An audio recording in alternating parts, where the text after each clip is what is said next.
মিরপুর গোলচত্বরে অনেক ছাত্র কিশোরের লাশ পড়ে থাকতে দেখে আর ঘরে বসে থাকতে পারিনি। স্ত্রী সন্তান নিয়ে রাস্তায় নেমে ছাত্রদের সঙ্গে আন্দোলনে যুক্ত হই। আবেগ আপ্লুত হয়ে কথাগুলো বলছিলেন মণিপুর স্কুলের পাশের বাসিন্দা বেসরকারি চাকরিজীবী সোহরাব হোসেন। গত বছর জুলাই আন্দোলনের সময় মিরপুরে স্বৈরাচার হাসিনা ও তার পেটোয়া বাহিনীর বিরুদ্ধে শক্ত প্রতিরোধ গড়ে তুলেছিলেন ছাত্র জনতা।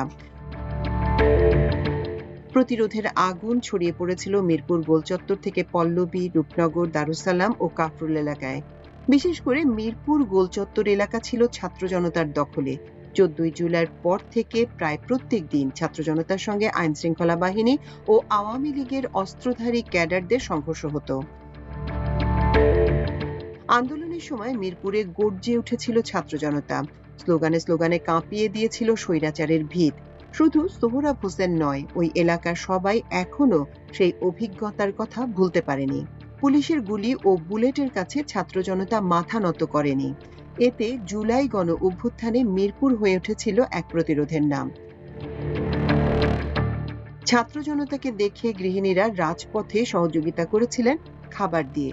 এ সময় ছাত্র জনতার উপর অস্ত্র হাতে হামলা চালায় ইলিয়াস মোল্লার সন্ত্রাসী বাহিনী। ইলিয়াসের বাহিনীকে সর্বত্র সহযোগিতা করেছিল স্থানীয় কাউন্সিলররা। তারা পুলিশের পাশাপাশি অবৈধ অস্ত্র হাতে তুলে নিয়ে ছাত্র জনতার উপর গুলি ছুড়েছিল। ওই এলাকার পোশাক শ্রমিকরাও রাস্তায় নেমেছিলেন ছাত্র জনতাকে সমর্থন করে।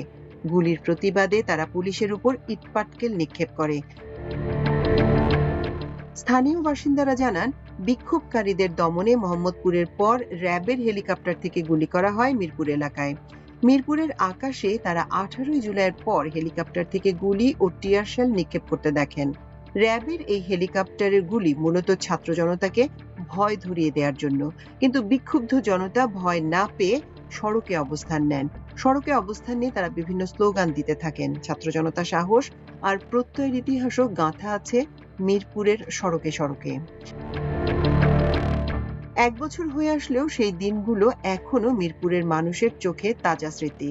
এই প্রতিরোধে অনেক মায়ের কোল খালি হয়েছে, উপার্জনক্ষম ব্যক্তি হারিয়েছে অনেক পরিবার।